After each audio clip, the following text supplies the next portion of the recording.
बिस्मिल्लाहिर्रहमानिर्रहीम। अस्सलाम वालेकुम। Myself Khizar Ahmed Usama, subject specialist physics MK preparation के प्लेटफॉर्म से आपसे मुखातिब हूँ। आज के सेशन में हम सिंध पब्लिक सर्विस कमीशन के अंडर होने वाले सब्जेक्ट स्पेशलिस्ट की रिक्रूटमेंट का जो पेपर था 2023 में जो हुआ था उसको डिस्कस करेंगे। लेकिन सेशन स्टार्ट करने से पहले मैं आपको बता दूं कि सिंध पब्लिक सर्विस कमीशन का जो सिलेबस था इस एग्ज़ाम के लिए वो कुछ इस तरह से था कि उसमें 10 एमसीक्यूज़ जो थे वो इंग्लिश से रिलेटेड थे और 40 एमसीक्यूज़ जो थे वो सब्जेक्ट यानी कि फ़िज़िक्स से रिलेटेड थे। 2024 में दोबारा रिक्रूटमेंट स्टार्ट हुई है और उसमें इनका सिलेबस और पैटर्न एक बार फिर से चेंज कर दिया गया है। नया सिलेबस और नए पैटर्न और नई रिक्रूटमेंट के हवाले से जो डिटेल वीडियो हमारे यूट्यूब चैनल पर मौजूद है वहाँ पर आप उसको देख सकते हैं। अगर आपने अभी तक एमके प्रिपरेशन का यूट्यूब चैनल सब्सक्राइब नहीं किया तो अभी चैनल को सब्सक्राइब करें, बेल आइकन पर क्लिक करें ताकि आपको तमाम वीडियोज़ बर वक्त मिलती रहें। तो स्टार्ट करते हैं हमारा आज का सेशन। तो स्टार्ट में हमारे पास 10 एमसीक्यूज़ जो थे वो इंग्लिश से रिलेटेड है, उसके बाद 40 एमसीक्यूज़ जो है वो फिजिक्स से रिलेटेड है। तो पहले 10 एमसीक्यूज़ में पहला क्वेश्चन है सिनोनिम्स ऑफ पोस्टुलेट इज। तो स्टूडेंट पोस्टुलेट का मतलब होता है फ़र्ज़ करना। तो यहाँ पर जो इसका राइट आंसर बनेगा वो बनेगा सी, हाइपोथेसाइज। हाइपोथेसाइज का मतलब भी फ़र्ज़ करना ही होता है। नेक्स्ट हमारे पास क्वेश्चन है सिनोनिम ऑफ प्रोडिगल। प्रोडिगल का मतलब होता है फजूल खर्च, ऐसा आदमी जो पैसों को बर्बाद करता है, वेस्टली इस्तेमाल करता है। तो यहाँ पर जो इसका राइट आंसर बनेगा वो होगा वेस्टफुल। नेक्स्ट हमारे पास क्वेश्चन है सिनोनिम ऑफ इमेंसिपेशन इज। तो स्टूडेंट इमेंसिपेशन का मतलब होता है आज़ादी। तो यहाँ पर जो राइट आंसर इसका बनेगा वो होगा फ्रीडम, क्योंकि फ्रीडम का मतलब भी आज़ादी होता है। नेक्स्ट हमारे पास क्वेश्चन है to have sticky fingers means. ये एक ईडियम है और इसका मतलब होता है चोरी की आदत होना या चोर बन जाना। तो यहाँ पर जो इसका राइट आंसर होगा वो होगा बीइंग अ थीफ, चोर होना। ए इसका राइट आंसर है। नेक्स्ट हमारे पास सिनोनिम है कंसेशन का। तो कंसेशन आपने कई दफ़ा ये वर्ड सुना होगा अपनी शॉपिंग करते वक्त। कंसेशन का मतलब होता है रायत या किसी चीज़ में कोई कमी करना। तो यहाँ पर जो इसका अप्रोप्रिएट सिनोनिम बनता है that will be allowance. Next हमारे पास है एंटोनिम हमें चाहिए म्यूटेशन का। तो स्टूडेंट म्यूटेशन का मतलब होता है तब्दीली या तगैर। बेसिकली म्यूटेशन स्पेसिफिकली या टेक्निकली जो एसोसिएट होता है वो डीएनए म्यूटेशन के लिए होता है कि आप अगर डीएनए की फॉर्म में जो चेंजेस आ रही हो तो यहाँ पर जो इसका एंटोनिम बनेगा दैट इज कंसिस्टेंसी। नेक्स्ट हमारे पास क्वेश्चन है एंटोनिम ऑफ इंसॉल्वेंट इज। तो इंसॉल्वेंट का मतलब होता है दिवालिया होना, फाइनेंशियली तौर पर बिल्कुल ड्रॉप हो जाना। तो यहाँ पर हमारे पास जो इसका एंटोनिम है वो होगा फाइनेंशियली स्टेबल। उसका उलट क्या बनेगा? Financially stable. तो right answer will be B. Next हमारे पास एंटोनिम है इंट्रनसाइड का। तो यहाँ पर इंट्रासाइड का मतलब होता है गैर मुतजलजल, मुस्तहकम, कि कोई चीज़ जिसको हिलाया ना जा सके, चाहे वो इरादा हो या कोई बिल्डिंग हो, जो हिले ना, जो अपनी जगह पर कायम रहे। तो यहाँ पर इसका जो राइट एंटोनिम बनेगा दैट इज कंसोलेटरी। नेक्स्ट हमारे पास एंटोनिम है इंजीनियस का। तो स्टूडेंट इंजीनियस का मतलब होता है होशियार, चालाक शख्स। तो यहाँ पर इसका जो राइट आंसर बनेगा वो बनेगा स्लो विटेड, जो डल माइंड होते हैं, स्लो लर्नर्स होते हैं। तो right option will be B. Next हमारे पास एक एंटोनिम है प्रेम्पटोरी का। तो प्रेम्पटोरी का मतलब स्टूडेंट्स होता है इजाज़त देने वाला। तो इसका एंटोनिम होगा वो होगा हम्बल। नेक्स्ट हमारे पास हमारे पास फिजिक्स के जो क्वेश्चन हैं वो स्टार्ट हो जाते हैं। यहाँ तक हमारे जो 10 इंग्लिश के एमसीक्यूज थे वो कंप्लीट हो जाते हैं। तो नेक्स्ट हमारे पास जो पहला फिजिक्स का क्वेश्चन आता है, question is the divergence of a vector field at a point in a vector field is dash quantity. तो स्टूडेंट्स जो डाइवर्जेंस है और वेक्टर फील्ड है दोनों वेक्टर्स हैं, और जब वेक्टर्स के हम डॉट प्रोडक्ट लेते हैं वो हमेशा एक स्केलर क्वांटिटी आती है। जैसे कि आप यहाँ पर नीचे देख सकते हैं हमारे पास एक ये वेक्टर ए है और इसी तरह हमारे पास ये डाइवर्जेंस है। अगर हम इन दोनों वेक्टर्स की डॉट प्रोडक्ट लेते हैं तो हमारे पास जो आंसर आता है वो हमेशा एक स्केलर क्वांटिटी आता है। तो right answer will be the scalar A. Next question हमारे पास in the absence of external torque the quantity which remain conserved is. तो स्टूडेंट ये इंटरमीडिएट लेवल का क्वेश्चन है जो law of conservation of angular momentum की definition है। Law of conservation of angular momentum कहता है कि अगर नेट एक्सटर्नल टॉर्क उस पर कोई बॉडी पर ना हो उसके गिवन एक्सिस पर 0 हो तो उसका जो टोटल एंगुलर मोमेंटम होगा वो कंजर्व रहेगा। जैसे आप यहाँ पर देख सकते हैं, ये एक आइस स्केटर है। अगर आइस स्केटर अपना बाजू को खोलती है तो इसका मोमेंट ऑफ इनर्शिया आई जो है वो बड़ा होगा और जो इसका एंगुलर वेलोसिटी होगी वो स्मॉल होगी। लेकिन अगर वो अपने बाजू को इकट्ठा कर लेती है, अपने एरिया को कम कर लेती है, तो मोमेंट ऑफ इनर्शिया कम हो जाएगा लेकिन उसकी जो एंगुलर वेलोसिटी है वो ज़्यादा रहेगा। लेकिन दोनों केसेस में जो एंगुलर मोमेंटम है वो हमेशा कंजर्व रहेगा। So the right answer will be the angular momentum. Next हमारे पास क्वेश्चन है, canonical transformation can often be conveniently found. ये क्लासिकल मैकेनिक्स का एक क्वेश्चन है। कैनोनिकल ट्रांसफॉर्मेशन असल में हैमिल्टोनियन मैकेनिक्स के अंदर हम कैनोनिकल ट्रांसफॉर्मेशन में जो हमारे पास हैमिल्टोनियन इक्वेशन होती है उनको प्रिजर्व करने के लिए कैनोनिकल जो हैमिल्टोनियन है उसके अंदर जो चेंजेस लाते हैं उसके कोऑर्डिनेट्स के अंदर, कैनोनिकल कोऑर्डिनेट्स के अंदर क्यू पी को कैपिटल क्यू कैपिटल पी की फॉर्म में हम लिखते हैं। इस सारे प्रोसीजर को हम कैनोनिकल ट्रांसफॉर्मेशन भी कहते हैं और इन्वेरिएंस भी कहते हैं। तो स्टूडेंट्स, जो कैनोनिकल ट्रांसफॉर्मेशन है वो असल में जनरेशन गैप और सेपरेशन टेंसर दोनों से ही फाइंड आउट कन्वीनियंटली की जा सकती है। तो यहाँ पर चूंकि दोनों ऑप्शन ही गिवन है तो होपफुली जिन्होंने भी इनमें से जिसको भी अटेम्प्ट किया होगा वो राइट आंसर होगा। नेक्स्ट हमारे पास क्वेश्चन है, the zeroth law of thermodynamics allows us to define, कि जीरोथ लॉ हमें क्या एक्सप्लेन करता है। तो स्टूडेंट, जो जीरोथ लॉ है वो हमें ये कहता है कि अगर दो सिस्टम आपस में थर्मली इक्विलिब्रियम पर हों और वो दोनों आगे किसी तीसरे सिस्टम के साथ भी थर्मली इक्विलिब्रियम पर हों तो वो तीनों आपस में इक्विलिब्रियम पर थर्मली इक्विलिब्रियम पर होंगे। जैसे हम अमूमन मैथमेटिक्स में एक स्टेटमेंट पढ़ते हैं, A is equal to B and B is equal to C, then A is also equal to सी।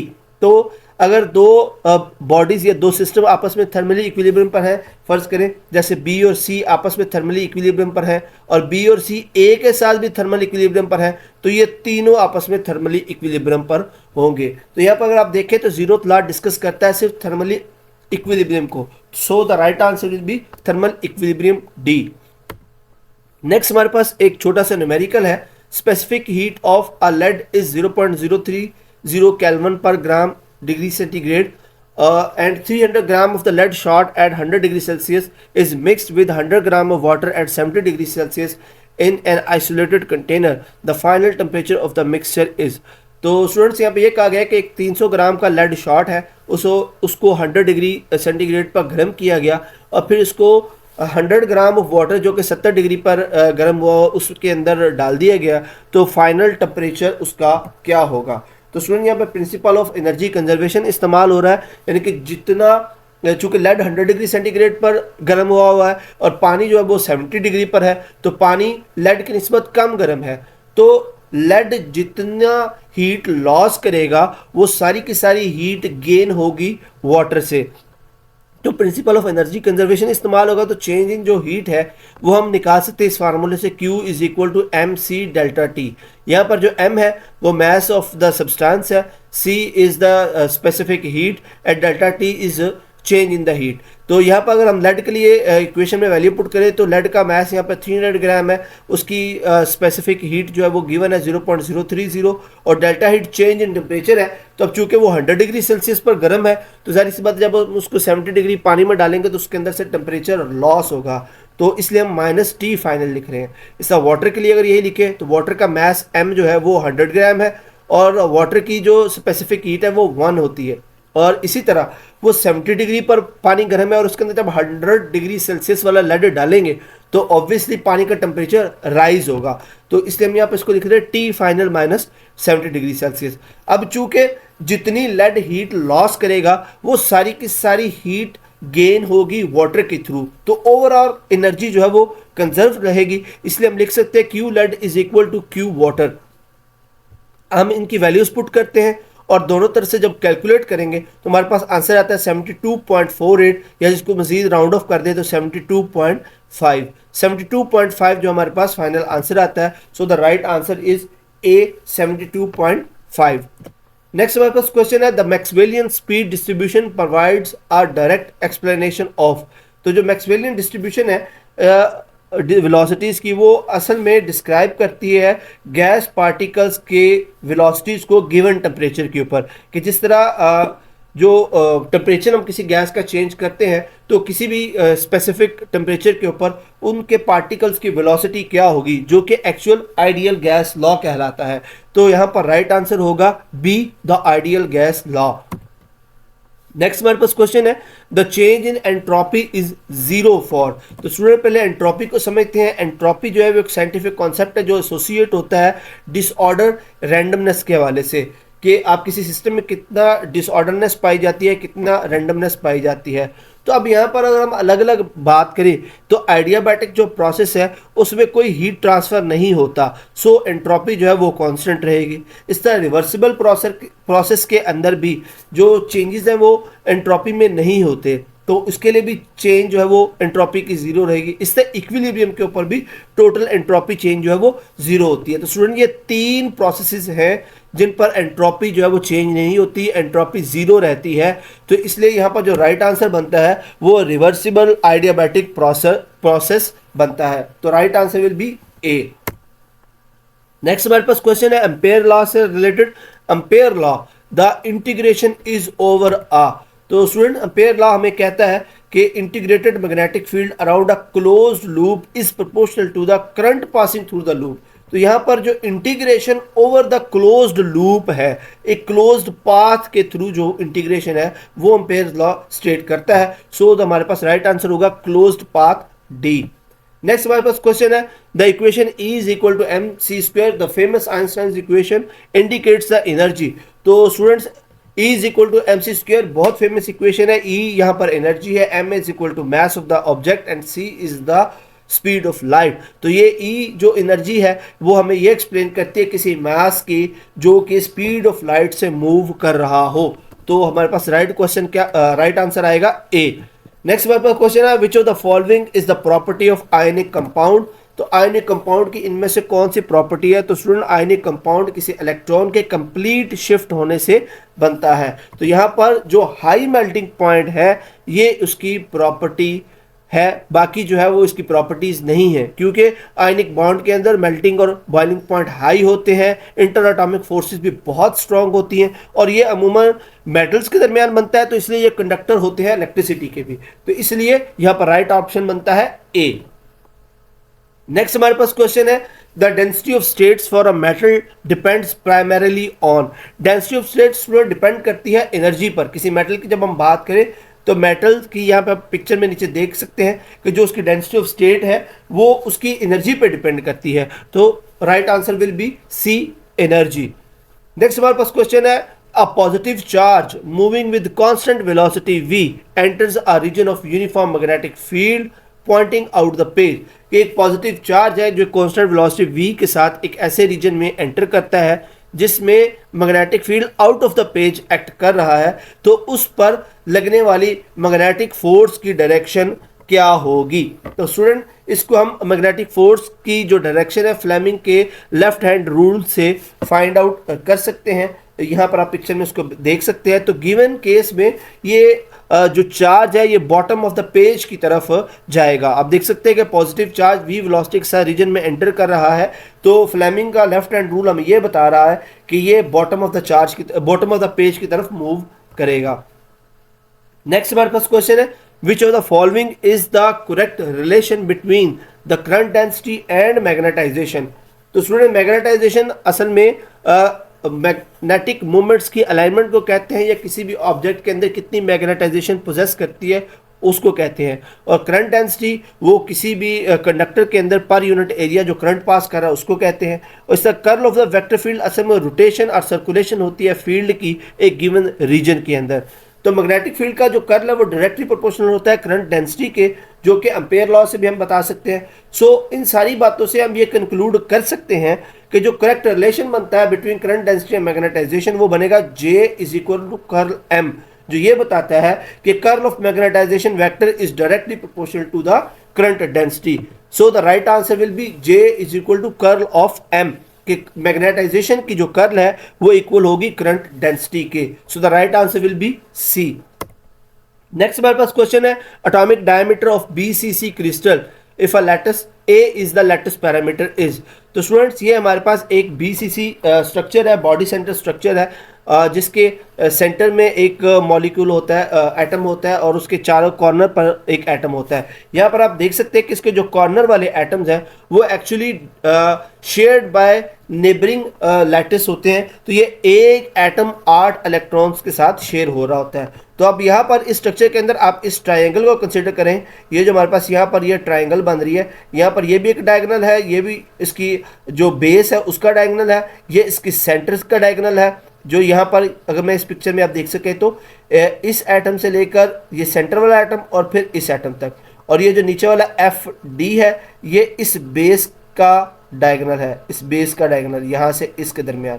और यहाँ पर ये जो ए, ये उन्होंने लैटिस पैरामीटर हमें दिया हुआ है, ये वाला ए है। तो इस ट्राइंगल के अंदर students by Pythagoras theorem B D square hypotenuse square is equal to perpendicular square plus base square. तो B D square is equal to A square plus F D, और यहाँ पर एफ डी हमारे पास क्या है, F D is equal to 2a ये double parameter के बराबर है 2a स्क्वायर। तो यहाँ पर जो a स्क्वायर है, ए स्क्वायर प्लस 2a स्क्वायर, और 2a स्क्वायर और ये a स्क्वायर मिलकर हो जाएंगे 3a स्क्वायर। जब इनका अंडर रूट लेंगे तो हमारे पास ये अंडर रूट 3 आ जाएगा, इज इक्वल टू 4r।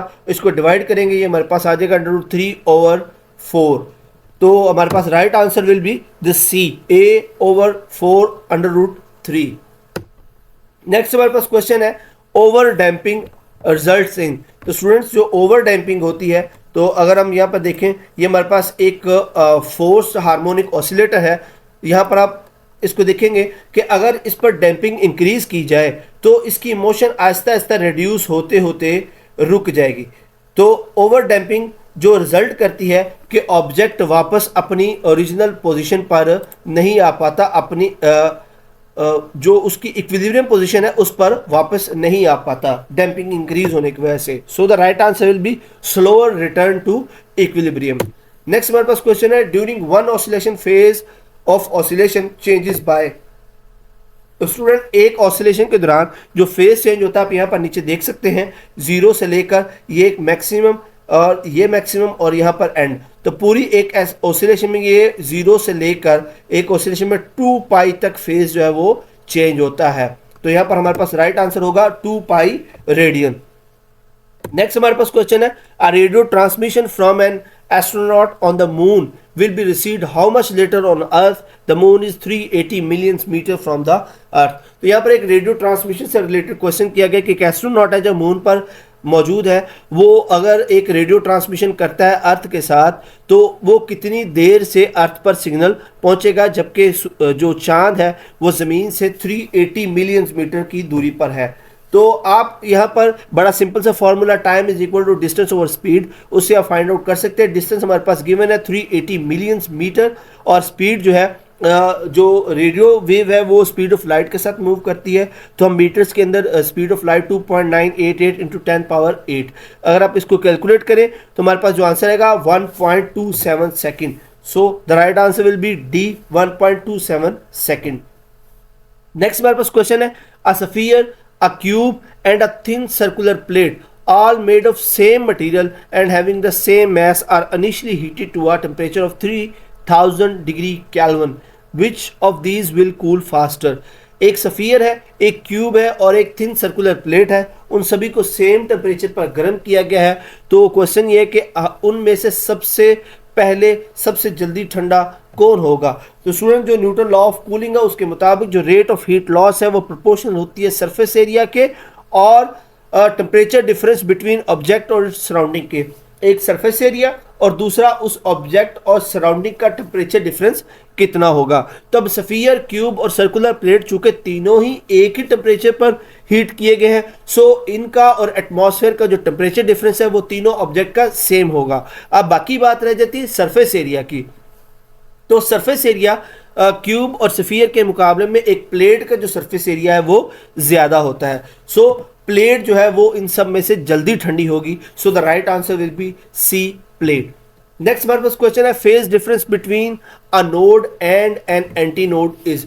तो स्टूडेंट्स नोड और एंटी नोड, यहाँ पर जहाँ से ये वेव स्टार्ट हो रही है यहाँ पर हमारे पास नोड बनती है हर उस पॉइंट पर जहाँ पर ये कोई भी मीडियम का पार्टिकल अपनी इक्विलिब्रियम पोजीशन पर आता है, ये उसकी नोड कहलाती है, और जो उसकी मैक्सिमम पोजीशन है वो उसकी एंटी नोड कहलाती है। सो एक एंटी नोड और नोड के दरमियान जो फेज डिफरेंस है वो π/4 का होता है। π/4 180/4 which is equal to 45। So the right answer will be 45।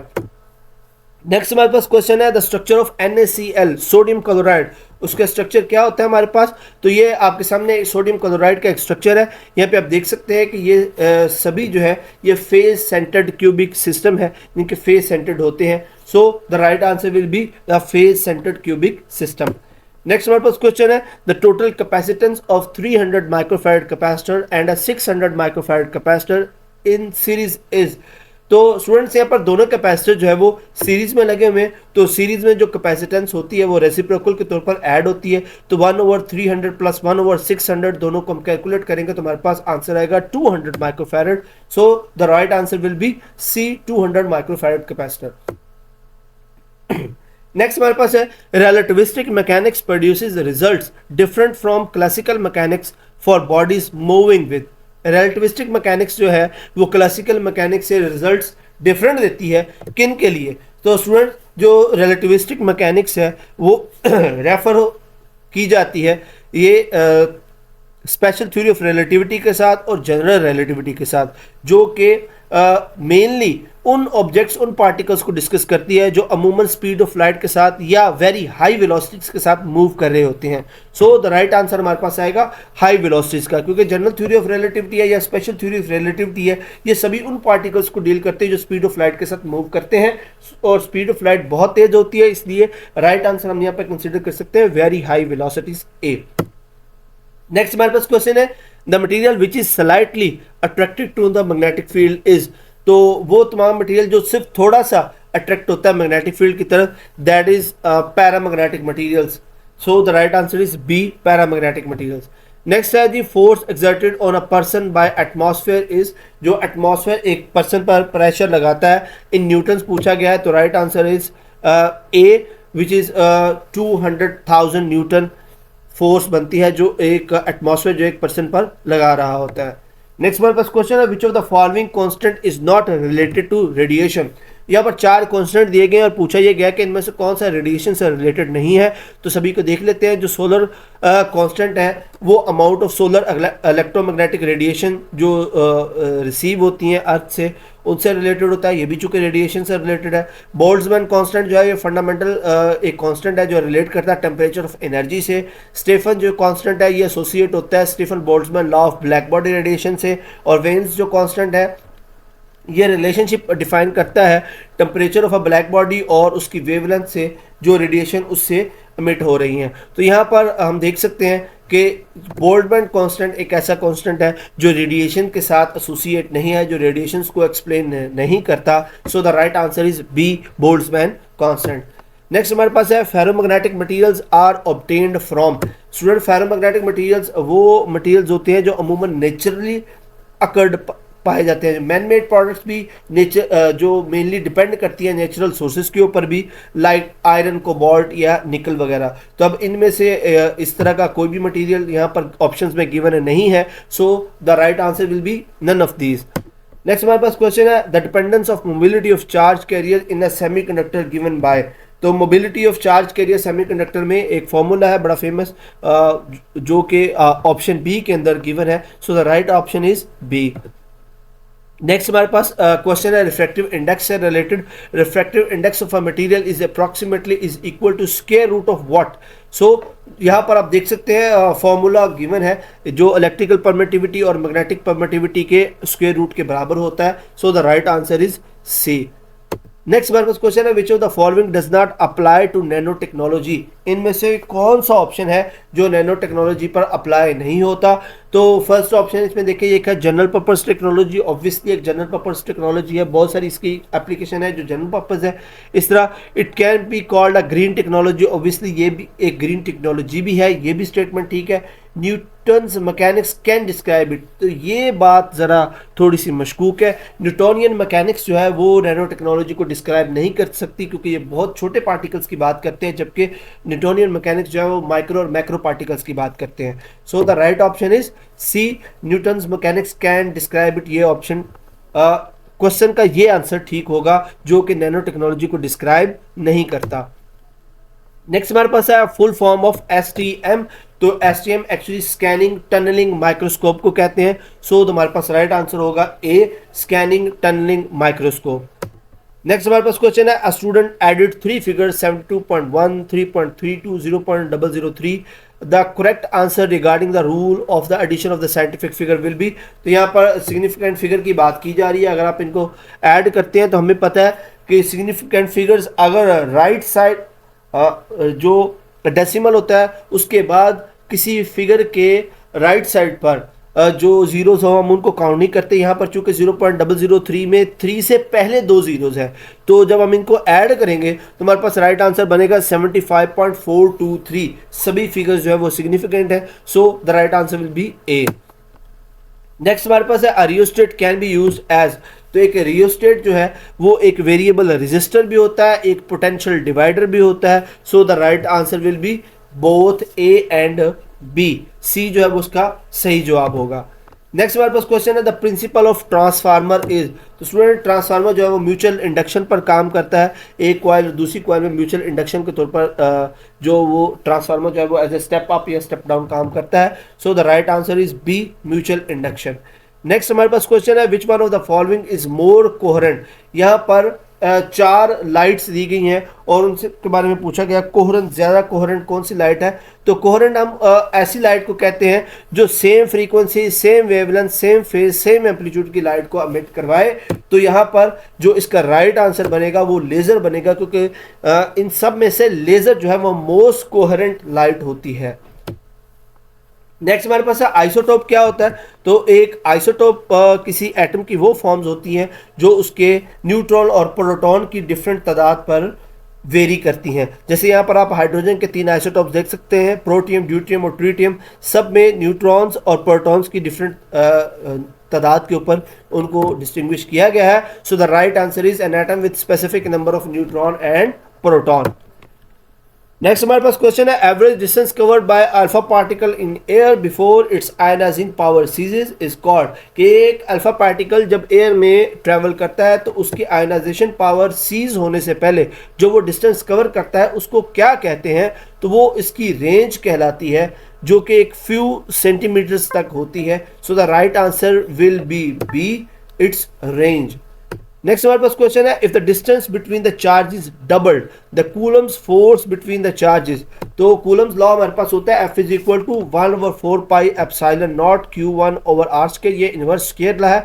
यहाँ पर R जो है वो डिस्टेंस होता है दो चार्जेस के दरमियान। अगर R को हम रिप्लेस कर दें 2R के साथ, तो यहाँ पर ये एक पूरा फैक्टर 1/4 इसके साथ आ जाता है। तो हम यहाँ पे देख सकते हैं कि ये कूलम फोर्स जो है वो एक फैक्टर 1/4 के साथ रिड्यूस हो जाती है। तो यहाँ पर चूंकि इससे रिलेटेड कोई आंसर नहीं दिया गया, तो इसलिए हम इसको किसी को भी सिलेक्ट नहीं कर रहे। होपफुली पेपर के अंदर भी ये ऑप्शन ऐसे ही 4 दिए गए थे, तो आई थिंक ये एक गलत क्वेश्चन के तौर पर लिया जाएगा और जो भी स्टूडेंट इसको जैसे भी अटेम्प्ट करेगा उसको मार्क्स मिल जाएंगे। नेक्स्ट हमारे पास क्वेश्चन है, अगेन कूलम्स लॉ का लास्ट क्वेश्चन हमारे पास, the range of the Coulomb's force is. तो स्टूडेंट कूलम फोर्स की जो रेंज है वो इनफाइनाइट होती है, क्योंकि ये इनवर्स स्क्वायर लॉ है।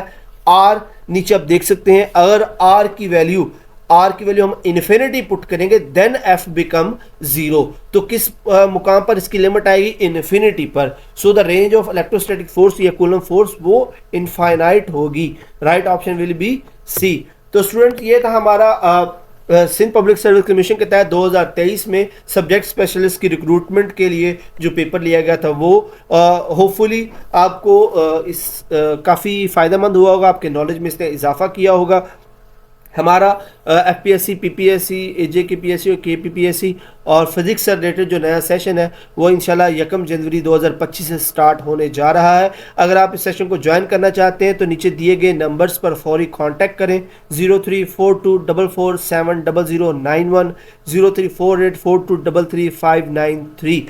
के अंदर हम ना सिर्फ फिजिक्स से रिलेटेड तैयारी करवाते हैं, बल्कि चूंकि नए सिलेबस के अकॉर्डिंग अब जनरल नॉलेज और इंग्लिश भी शामिल हो चुकी हुई है। सिलेबस चेंज हो चुका हुआ है, पेपर का पैटर्न चेंज हो चुका हुआ है, तो हम नए पैटर्न नए सिलेबस के मुताबिक जो है वो प्रिपरेशन करवाते हैं।